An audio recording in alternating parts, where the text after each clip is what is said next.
नमस्कार, माझे नाव ज्ञानेश्वरी उमेश सरगर आहे। मी स्वच्छता मॉनिटर। शाळेचे नाव जिल्हा परिषद प्राथमिक शाळा खरात वस्ती चकोरे, इयत्ता 4थीत शिकत आहे, तालुका माळशिरस, जी सोलापूर। काल मी एका कार्यक्रमाला गेली होती।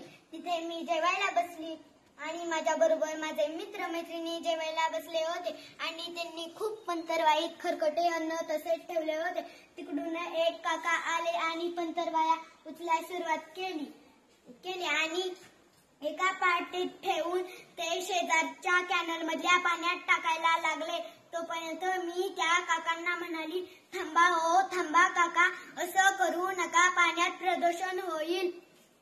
एखादा खड्डा खांदून त्यात त्या पंतरवाया पुरा राहिलेले खरकटे अन्न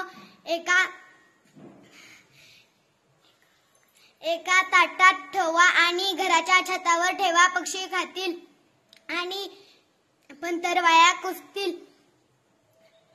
प्लास्टिकचा वापर करू नका। आपला भारत स्वच्छ ठेवा। धन्यवाद।